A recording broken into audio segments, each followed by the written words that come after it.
क्या बोला है कि electrons with D Broglie wavelength lambda, ठीक है, इलेक्ट्रॉन जिनका डी ब्रॉगली वेवलेंथ लैम्डा है वो फॉल करते हैं टारगेट में इन एक्सरे ट्यूब, ठीक। तो हमसे बोला कि cut off wavelength of the emitted X ray ये कितनी होगी, ठीक है। तो चलिए देखते हैं हम कैसे करेंगे इसको। समझिए, हमें देखिए, हमें पता है इधर कि मोमेंटम जो होता है, मोमेंटम का इक्वेशन क्या होता है, p is equals to H by lambda, ठीक है, ये होता है।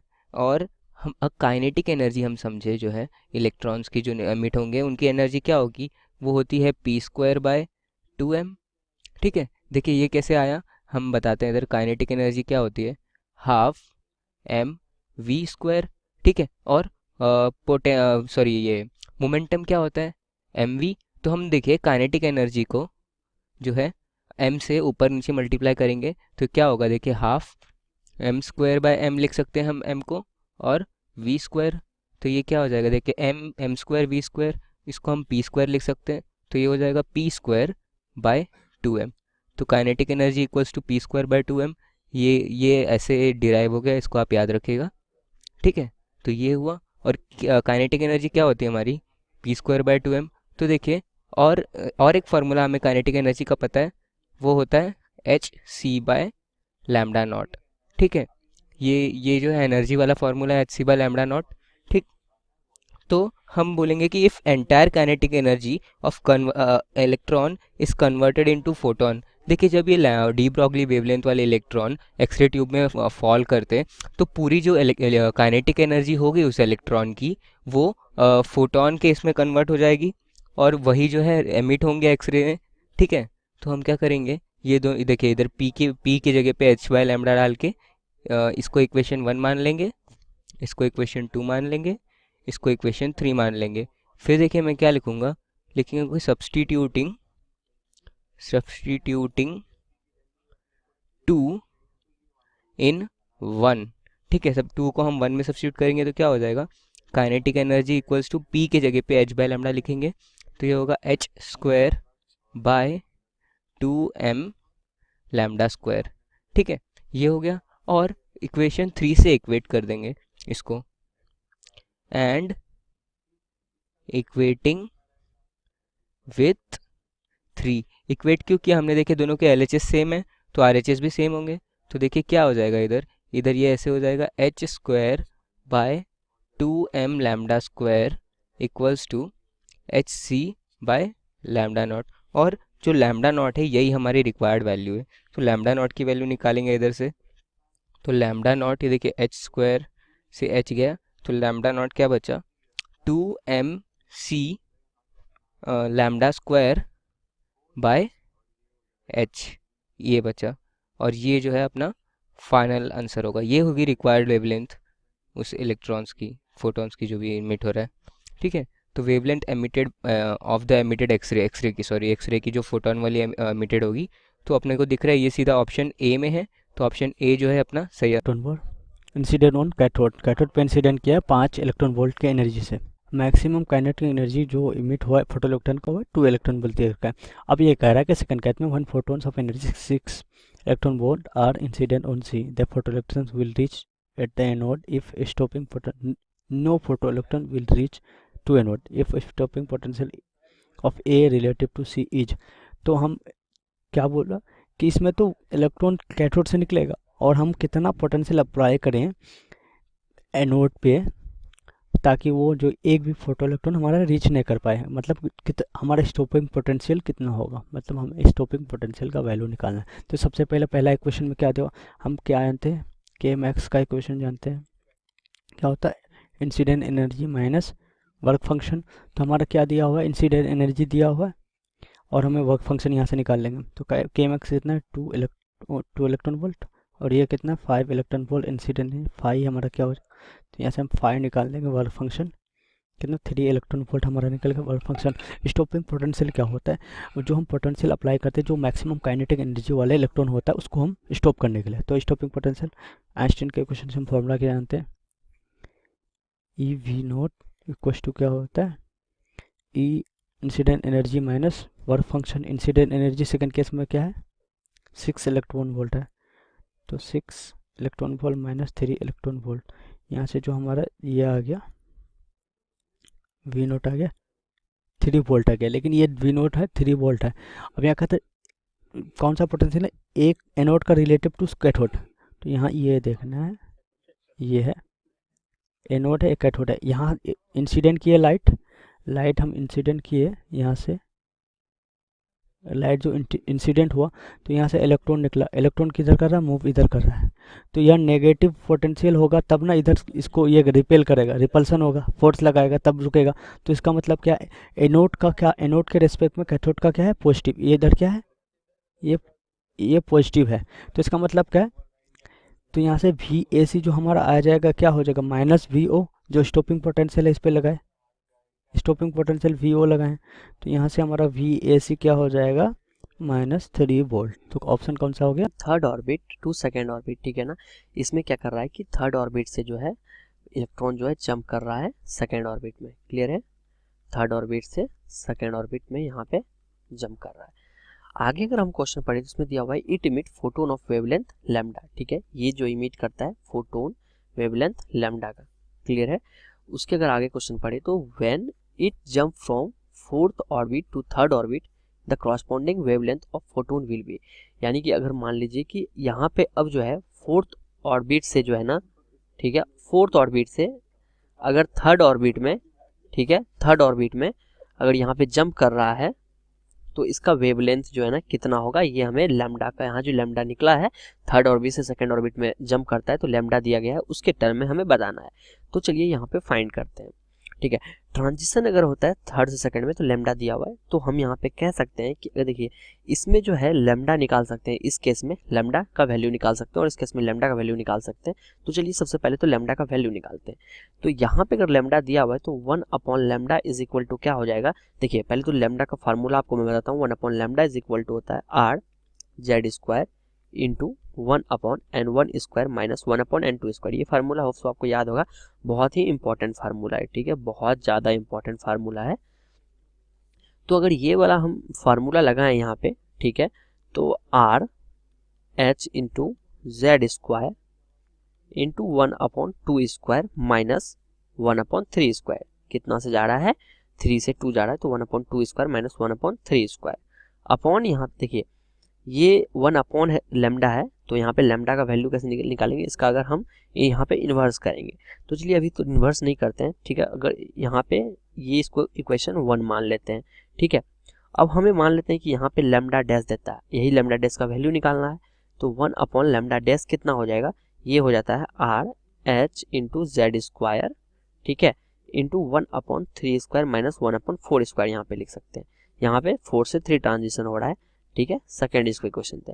अगर हम डिवाइड कर दे दोनों इक्वेशन को, 1 और सेकेंड को डिवाइड कर दे तो हमें क्या मिल जाएगा, हमें मिल जाएगा यहाँ पे 1/λ upon 1/λ dash is equal to कितना आ जाएगा, यह आ जाता है R H Z square into 1/2² minus 1/3² upon R H into Z square into 1/3² minus 1/4² आ जाता है, क्लियर है। अगर यहाँ पे हम इसको और आगे अगर सॉल्व करेंगे तो देखिए लैम्डा डैश ऊपर चल जाएगा, अपॉन लैम्डा का वैल्यू कितना आ जाएगा, अगर आप यहाँ पे सॉल्व करते हैं इसको तो 20, देखिए R into R H into Z square ये कैंसिल हो जाएगा और इसका वैल्यू जो आ जाता है हमारे पास, इसका वैल्यू आ जाता है 20/7 आ जाता है, क्लियर है। तो यहाँ से जो है लैम्डा डैश कितना आ जाता है 20/7 इंटू लैम्डा आ जाएगा, क्लियर है। तो इस केस में हमारा जो है lambda dash 20/7 into lambda, lambda जो है ना कब का, ये है वेवलेंथ, ये जब थर्ड से सेकंड में ट्रांजिशन करता है, उसी के केस में हमको कहा है कि इसके रिस्पेक्ट में हमें फाइंड करने के लिए, तो 20/7 लैम्डा आ जाएगा आंसर। तो यहाँ पे बी नंबर ऑप्शन हो जाएगा शो। कितनी है, 30 मिनट है।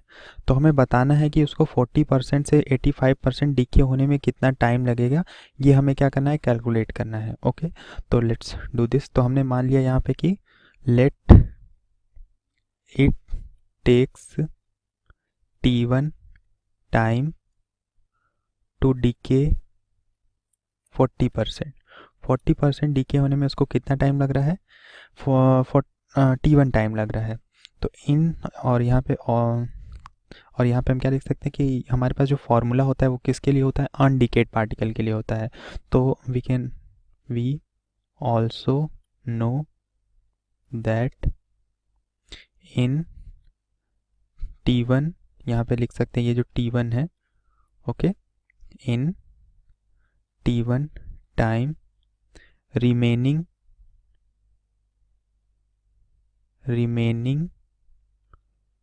सब्सटेंस जो होगा वो कितना होगा, 40% डीके हो गया तो बचा हुआ कितना होगा, 60% होगा।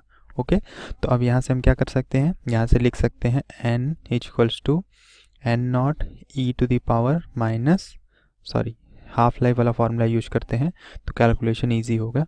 तो यहाँ पे क्या हो जाएगा 1/2 के power T1 upon capital T।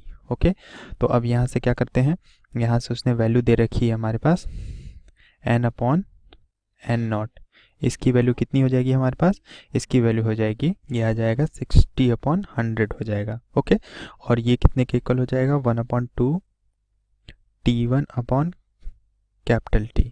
Similarly क्या करते हैं, जब वो 85% डीके हो जा रहा है, similarly when it decay up to 85%, जब वो कितना डीके हो जा रहा है, 85% डीके हो जा रहा है, देन रिमेनिंग सब्सटेंस, जो रिमेनिंग सब्सटेंस होगा वो कितना होगा, वो होगा हमारे पास 15%। ओके, और टाइम हमने एज्यूम किया let it takes T2 time. Okay, और उसका टाइम कितना लग रहा है, T2 टाइम लग रहा है। तो यहाँ से हम लिख सकते हैं n अपॉन एन नॉट की वैल्यू क्या होगी 15/100, ये इक्वल हो जाएगा 1/2 के power T2 upon capital T। इसको मान लिया ये इक्वेशन 1 है और इसको मान लिया ये इक्वेशन नंबर 2 है। तो now divide equation 2 upon 1। Okay, equation 2 को इक्वेशन 1 से डिवाइड कर देते हैं, तो 2 को डिवाइड कर देंगे तो इधर क्या है 15/100 अपॉन 60/100, ये क्या हो जाएगा 1/2 के पावर, इधर आ जाएगा T2/T माइनस T1/T। 100 से 100 क्या होगा, कैंसिल हो जाएगा, ये 100 कैंसिल हो जाएगा, और 50 से ये 4 कैंसिल हो जाएगा, कितने बार में, 4 बार में 15 से। तो 1/4 इक्वल्स टू 1/2 के पावर, ये कितना आ जाएगा T2 minus T1 upon capital T। Okay, अब 1/4 को हम किस में लिख सकते हैं, 1/2 के पावर में लिख सकते हैं, 1/2 के पावर ये क्या हो जाएगा 2 इक्वल्स टू 1/2 के power T2 minus T1 upon capital T। तो अब यहाँ से पावर बेस इक्वल हो गया तो पावर भी इक्वल होगा, तो यहाँ से क्या जाएगा 2 equals to T2 minus T1 upon capital T। Half life उसने कितनी दे रखी है, हाफ लाइफ जो हमारे पास 30 मिनट दे रखी है, और हमें फाइनली कैलकुलेट क्या करना था T2 minus T1 duration time का। तो ये कितना आ जाएगा 2 इंटू 30, तो कितना आ जाएगा 60 मिनट आ जाएगा। ओके, तो 40% 85% डीके होने में उसको कितना लगेगा, 60 मिनट लगेगा। तो बी ऑप्शन इसका क्या होगा, राइट ऑप्शन। एक ट्रांजिस्टर का कॉमन एमिटर कॉन्फ़िगरेशन दिया हुआ है, यानी कि जो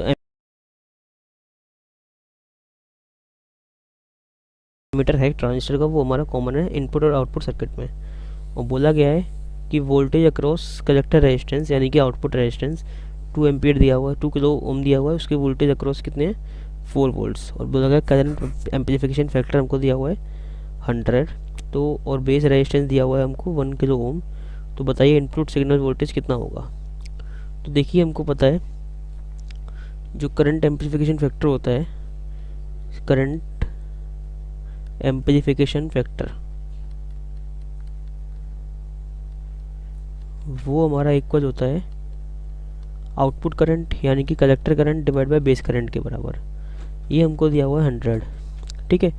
अब आउटपुट करंट को हम लिख सकते हैं किस तरह से, करंट होता है वोल्टेज डिवाइड बाय रेजिस्टेंस, तो आउटपुट करंट को हम लिख सकते हैं आउटपुट वोल्टेज जो कि 4 वोल्ट है डिवाइड बाय आउटपुट रेजिस्टेंस, तो 4 divide by 2 into 10 to the power 3 क्योंकि ये किलो ओम है, डिवाइड बाय बेस करंट को देख सकते हैं, base voltage divide by base resistance. तो बेस वोल्टेज हमको फाइंड करना है, तो B of base divide by base resistance कितना है 1 × 10⁻3।